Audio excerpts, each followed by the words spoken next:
নমস্কার, নিউজ 18 বাংলা স্বাগত। আপনাদের সঙ্গে রয়েছে আমি শর্মিষ্ঠা। হাতে তো আর মাত্র 48 ঘন্টাও ঠিকঠাক বাকি নেই, কারণ রাজ্যে প্রথম দফার ভোট 19 তারিখ শুরু হচ্ছে। আর প্রথম দফার ভোটে রাজ্যে কোচবিহারে ভোট হচ্ছে।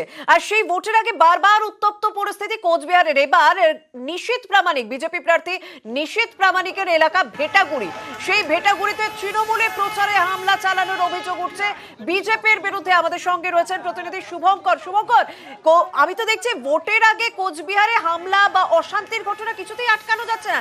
এই যদি এখন পরিস্থিতি হয়, ভোটের সময় কি হবে? পুলিশ কি করছে? কেন্দ্রীয় বাহিনী কি করছে?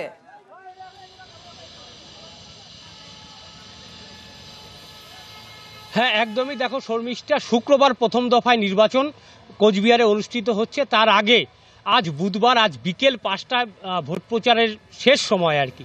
এরপর ভোট প্রচার করা যাবে না। এদিন দুপুরে যখন তৃণমূলের নেতাকর্মীরা ভেটাগুড়ি, অর্থাৎ এই ভেটাগুড়িতেই রয়েছে কেন্দ্রীয় মন্ত্রী নিশীথ প্রামাণিকের বাড়ি, যিনি কোচবিহার লোকসভা কেন্দ্রের বিজেপি প্রার্থী, সেই ভেটাগুড়িতেই ভোট প্রচার করছিলেন তৃণমূল কর্মীরা।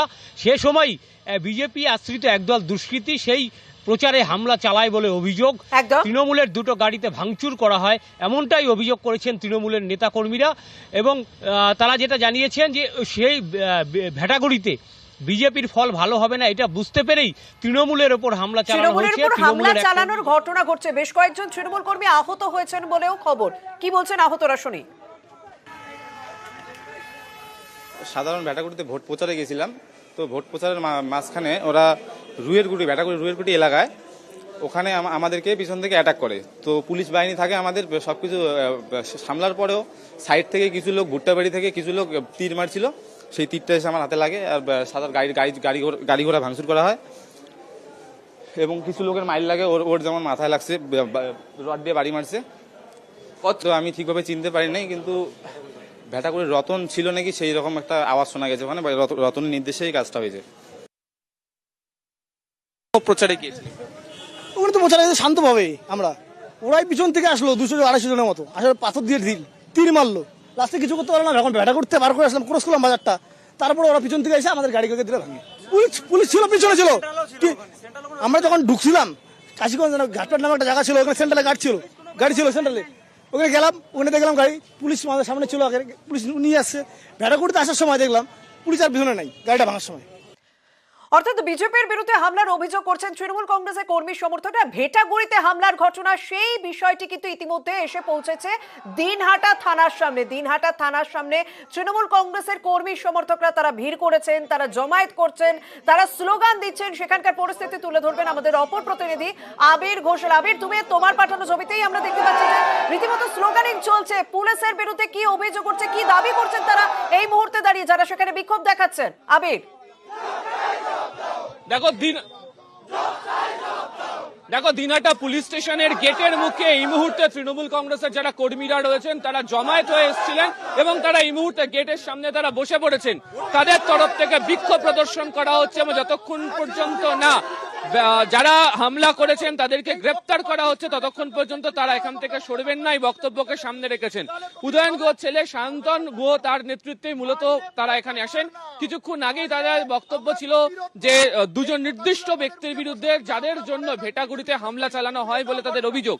বিজেপি শিবিরের তরফ থেকে সেই অভিযোগ অস্বীকার করা হলো। তৃণমূলের বক্তব্য ছিল হচ্ছে যে তারা বারবার ধরে অপরাধ করলো। আমার সাথে সায়ন্তন রয়েছে, আমি সায়ন্তনের সাথে কথা বলবো। আপনারা কি এখানে অবরোধ করে বা এই ধরনের বসে থাকবেন যতক্ষণ না এর বিরুদ্ধে কোন রকম কোন ব্যবস্থা নিচ্ছে প্রশাসন, যেটা এখন ইলেকশন কমিশনের আন্ডারে রয়েছে? এই ইলেকশন কমিশনের আন্ডারে গিয়ে এরা ইলেকশন কমিশনের থেকে কি ইনস্ট্রাকশন পাচ্ছে আমরা জানি না। হয়তো ইলেকশন কমিশন বলে দিয়েছে যে কেন্দ্রীয় প্রতিমন্ত্রীর বিরুদ্ধে কোন রকম কোন ব্যবস্থা নেওয়া যাবে না, সেই জন্য এরা একেবারে নিষ্ক্রিয়। আর যদি এই নিষ্ক্রিয় থাকে আর আমাদের লোকজন যদি মার খায়, আমরা রাস্তায় বসবো, রাস্তায় শুয়ে থাকবো, তাতে প্রশাসন যা করার করবে। দুজন নির্দিষ্ট ব্যক্তির বিরুদ্ধে আপনার দলের কর্মীরা অভিযোগ করেছেন, তাদেরকে কি গ্রেপ্তারের দাবি করছেন নাকি এর সাথে আরো অনেকে রয়েছে? ওখানে সবচেয়ে বড় ক্রিমিনাল হচ্ছে নিশীথ প্রামাণিক। এই নিশীথ প্রামাণিকের উস্কানিতে সব রকম কাজ হচ্ছে। তাছাড়া ওখানে বোধহয় আজকে রতনের নেতৃত্বে হয়েছে, এই জয়দা ছিল, জয়দা পরিষ্কার বলবে, ওখানে রতনের নেতৃত্বে হয়েছে, অজিত মহন্তর নেতৃত্বে হয়েছে। এবং এরা পরিকল্পিতভাবে বারবার করে আমাদের ওখানে আক্রমণ করেছে। যবে থেকে ভোট ডিক্লেয়ার হয়েছে, যবে থেকে ওই ইলেকশন কমিশনের আন্ডারে প্রশাসন চলে গেছে, এর বারবারন্ত বেড়েছে। এদের একটা কনফিডেন্স আছে যে ইলেকশন কমিশন এদের হয়ে কাজ করবে এবং ইলেকশন কমিশন পুলিশকেও এদের হয়ে কাজ করতে বাধ্য করবে। এই কনফিডেন্সে এরা আরো দৌরাত্ম্য বাড়িয়েছে, আরো দুষ্কর্ম বাড়িয়েছে। একদম আবির, বুঝতে যারা পারছি যে তৃণমূল সমস্ত অভিযোগ বিজেপির বিরুদ্ধে এবং নিশীথ প্রামাণিকের বিরুদ্ধে, কারণ নিশীথ প্রামাণিকের এলাকা ভেটাগুড়িতে মূলত এই হামলার ঘটনা। তুমি আমাদের সঙ্গে থাকো। তবে উদয়ন গুহর সঙ্গে কথা হয়েছিল, বিজেপির বিরুদ্ধে কিন্তু গুন্ডামির অভিযোগ করছেন উদয়ন গুহ। কি বলেছেন এই ভেটাগুড়ির হামলা প্রসঙ্গে শুনবো। গুন্ডামি করছে বিজেপির লোকেরা, আমাদের দলের লোকেরা ভেটাগুড়িতে প্রচার করতে গেছে, তাদের গাড়ি সেখানে ভাঙচুর করা হয়েছে, তাদের তাড়া করা হয়েছে।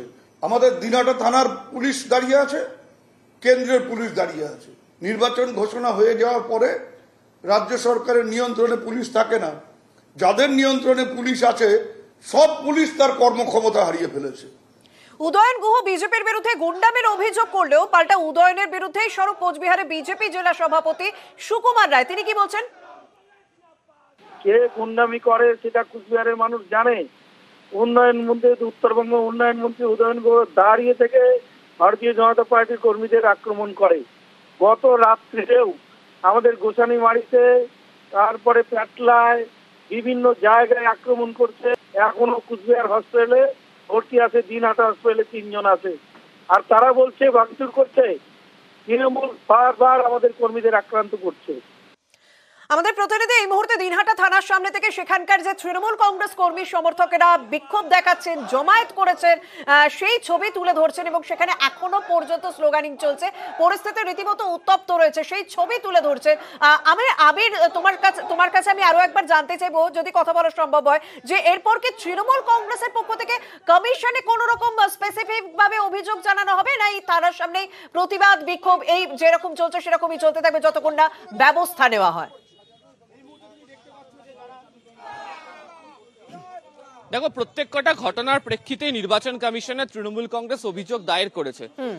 নির্বাচন কমিশনের কাছে যে অভিযোগ এতদিন পর্যন্ত তৃণমূল কংগ্রেসের তরফ থেকে করা হয়েছে, তার প্রত্যেক কটা ক্ষেত্রে তারা বিরোধী রাজনৈতিক দলের কোন নেতা বা সেই বিরোধী রাজনৈতিক দলের ভূমিকা তা নিয়ে তারা প্রশ্ন তুলেছে।